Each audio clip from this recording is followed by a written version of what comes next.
9째 해 10째 달 10째 날에 여호와의 말씀이 내게 임하여 이르시되, 인자야, 너는 날짜 곧 오늘의 이름을 기록하라.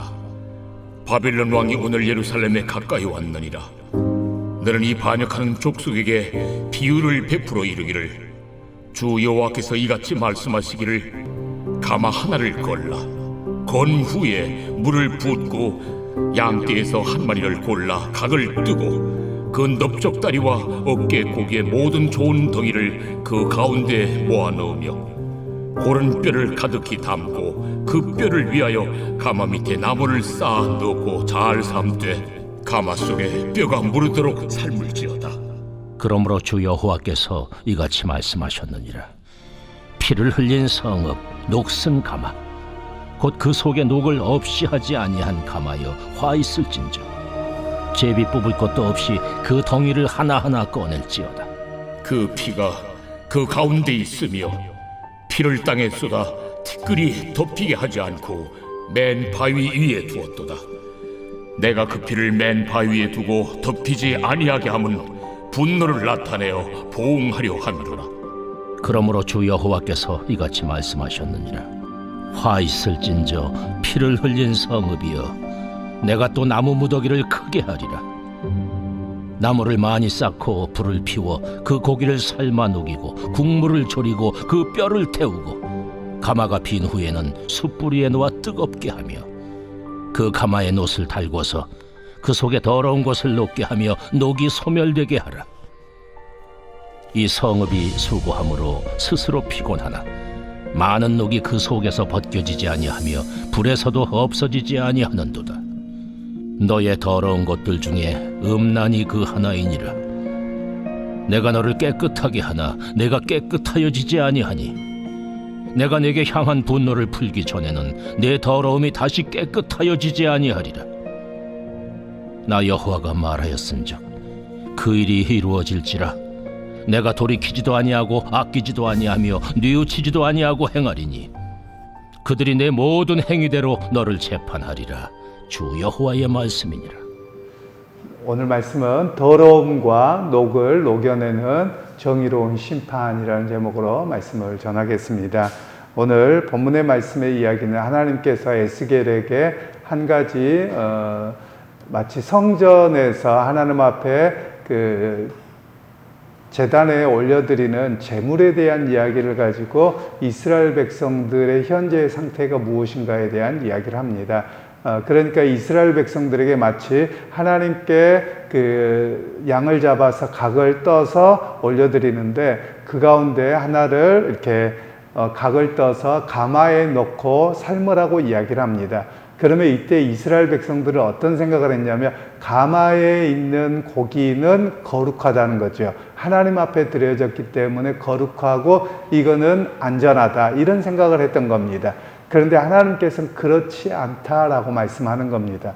왜냐하면 그 가마는 녹이스럽다, 이렇게 표현을 합니다. 그러니까 이스라엘 백성들의 예루살렘이 가마고 자기들이 그 안에 있는 고기와 같아서 거룩해서 자신들은 항상 안전하다, 이런 생각으로 있었거든요. 그런데 하나님께서는 너희가 스스로 안전하다고 이야기하지만 예루살렘이 녹이스럽다는 겁니다.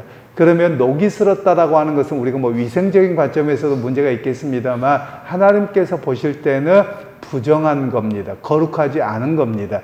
그러니까 거룩하지 않는 성읍에 너희가 있는데 그것이 어찌 안전하고 괜찮다고 말하느냐, 결코 그렇지 아니하다라는 이야기를 하고 계시는 겁니다. 그러면서 또한 하나님께서 어떻게 하시느냐, 그 가마에 있는 고기를 삶는데 거기에 뼈도 녹고 그리고 완전히 다 없어져 버린다, 이렇게 표현을 하고 계시거든요. 그러면 너희가 지금 예루살렘 성에 거함으로 인해서 평화의 성이고 하나님의 성전이 있어서 하나님 지키신다? 결코 그렇지 않다. 너희가 완전하게 다 멸망하고 하나도 없어지게 되는 그런 역사가 있을 것이다, 이런 이야기를 주님께서는 말씀하고 계시는 겁니다. 그러면서 오늘 본문에서 우리에게 말씀하는 게 그겁니다. 교회라고 해서 안전하냐? 그렇지 않다라는 것이죠. 마치 그러면서 처음에 시작에는 이제 바벨론이 너희 코앞에 와 있다는 겁니다. 즉 바벨론이 코앞에 와 있는데도 유다 백성들은 우리는 예루살렘에 살고 성전이 우리와 함께 있기 때문에 항상 괜찮아, 이렇게 스스로를 쇠뇌하고 있었거든요. 그런데 하나님은 결코 그렇지 아니하다, 이런 이야기를 들려주고 계시는 겁니다. 즉 거룩한 예루살렘을 하나 녹슨 소스로 이야기함을 통해서 너희가 거룩함을 잃어버렸다, 그 거룩함을 잃어버림으로 인해서 하나님의 심판이 있다, 이런 이야기를 들려주고 계시거든요. 그러면 오늘 이것을 통해서 우리에게 주시는 메시지가 있습니다.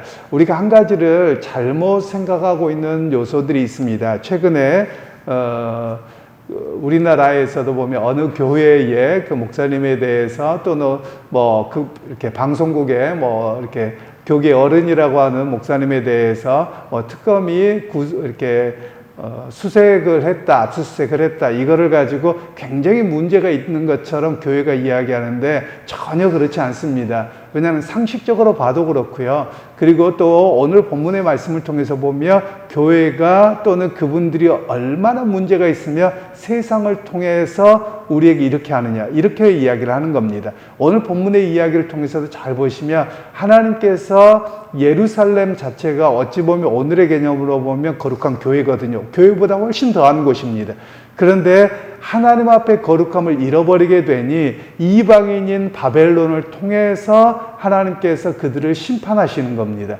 그러면 세상이 오늘 교회를 향해서 지적을 하고 있고 또 법적인 문제가 있어도 그걸 하고 있다며 교회가 얼마나 녹슨감하냐, 교회가 얼마나 타락해져 있기에 오히려 세상을 통해서 교회에 대한 심판과 여러 가지 이야기가 나오느냐, 이렇게 봐야 되는 겁니다. 그러면 여러분 오늘 저는 사실 그랬으면 좋겠습니다. 뭐냐면 아무 문제가 안 나왔으면 좋겠어요. 개인적으로는. 왜냐하면 정말 깨끗해서 역시 교회는 깨끗해, 이렇게 나왔으면 좋겠는데 그렇지 않기 때문에 문제가 되는 것이죠. 오늘 우리는 잘못된 생각을 종종 합니다. 교회와 정치는 분리되어 있다, 이런 의미로 인해서 우리는 교회에 대해서는 치외법권지역인 것처럼 이야기하는 것은 굉장히 잘못된 이야기입니다. 여기서 정교 분리라고 하는 것은 뭐냐면 과거의 중세시대 때 교황이 왕을 임명합니다. 그리고 모든 것에 대한 결정을 다 교회가 했거든요. 그로 인해서 폐해가 너무 컸습니다. 우리가 동양권에 살고 우리는 기독교가 전래된 지 한 120여 년, 140년밖에 안 됐기 때문에 잘 모릅니다만 역사적으로 보면 유럽에서는 십자군 전쟁이 오랫동안 있었거든요. 그리고 100년 동안 전쟁하고 그 이후에도 30년 전쟁하고 이게 전부 다 교회로 인해서 이루어진 것이거든요. 그렇기 때문에 교회가 어떤 것을 하면 굉장히 큰 문제가 되어서 오히려 정치에 깊이 교회가 뭘 하지 말자, 이런 개념이 정교 분리의 원칙이기도 합니다. 그런 측면에서 우리가 이런 경우도 있습니다. 예를 들면 기독교 국가가 되는 것이 옳은 일이냐, 옳지 않다라는 겁니다. 왜냐하면 기독교 국가가 되고 기독교가 국교가 되잖아요. 그러면 타 종교는 이단이 되는 겁니다. 그리고 타 종교는 핍박의 대상이 되는 거예요. 그래서 국교가 되는 것은 옳지 않습니다. 왜 그러냐면 국교가 된다고 하는 것은 만일 그들이 개인적으로 회개를 해서 크리스찬이 되는 것은 좋은 일입니다. 그러나 강제로 개종을 시키면 그들이 정말 예수를 믿느냐는 것이죠. 그렇지 않다는 것이죠. 바로 그런 측면에서 문제가 있다는 겁니다. 그래서 오늘 성경에서 말씀하고 있는 내용들은 오히려 하나님의 백성인 예루살렘의 백성들이 오죽 타락했으면 이방인인 바벨론을 들어서 하나님께서 전부 다 치시는가, 이것을 우리에게 말씀하고 계시는 겁니다. 그러니까 우리가 어찌 보면 거룩하면 세상이 볼 때 교회는 거룩해서 그리고 깨끗하기에 우리가 그것은 남겨두어야 돼, 이렇게 변화가 이루어져야 되는 것이지, 우리는 절대적으로 어떤 세상으로부터 평가받거나 해서는 안 된다, 이런 이야기를 하는 것은 옳지 않는 모습으로 오늘 성경은 이야기를 합니다. 그러면서 하나님께서는 어떻게 하시느냐 하면 완전한 소멸을 하겠다라고 말씀하시는 겁니다. 가마 안에 있는 고기와 뼈와 모든 것들이 녹아서 아예 없어지게 하고 그렇게 해서 녹을 제거하겠다. 하나님께서는 이렇게 말씀하고 계시거든요. 그러니까 즉 예루살렘에 대한 완전한 소멸을 하심으로 인해서 당신의 거룩을 지키겠다. 이렇게 이야기를 하고 계십니다. 그러면서 하나님께서는 내 분노가 풀리기 전까지는 결코 멈추지 않겠다라고 말씀하시죠. 그래서 실제로 예루살렘은 완전하게 황폐하게 됩니다. 그리고 성전도 무너지게 됩니다. 우리가 구약 성경에 대한 이해도 잘 하셔야만 합니다. 왜냐하면 교회가 절대 무너지지 않는다. 아니, 교회 무너집니다. 왜 그러냐면 이 성전도 바벨론에 의해서 완전히 회파돼서 무너졌고요. 그리고 70년 뒤에 또 다시 세워지기는 합니다. 그리고 나서 로마의 디도 장군에 의해서 완전히 회파되어지는 역사가 있어서 지금껏 성전을 세우지 못하고 있습니다. 2000년 동안 세우지 못하고 있거든요. 그런 측면에서 우리가 잘 이해할 필요가 있고요. 또 예수님께서도 요한복음 4장에는 성전을 헐라 내가 사흘 만에 세우리라 이렇게 말씀하셨거든요. 그러니까 어떤 외적인 건물이나 종교 제도 그 자체가 중요한 게 아닙니다. 정말 거기에서 거룩함으로 하나님의 말씀을 따라서 거룩함으로 살아내는 백성이 있는가, 이것을 하나님은 보고 계시다라는 사실을 우리에게 말씀하고 있습니다.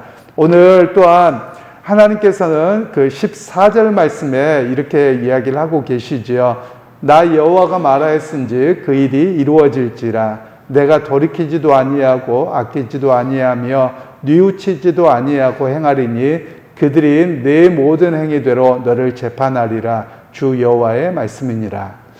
하나님이 말씀하시잖아요. 내 모든 행위대로 그들이 재판한다는 거예요. 즉 이방인들에 의해서 너희가 재판을 당해서 너희가 행한 모습을 그대로 심판받겠다. 이렇게 이야기를 하고 계시거든요. 그러면 오늘 교회가 세상으로부터 손가락질을 당합니다. 핍박받는 건 괜찮아요. 신앙을 지키고 말씀대로 살았는데 그것이 세상의 기준에 맞지 않는다고 해서 핍박을 받는다. 그건 우리의 영광입니다. 예를 들면 로마 제국시대 초창기에는 기독교를 핍박했습니다. 그런데 어떤 핍박이었느냐 하면 무신론자라는 핍박을 받았습니다.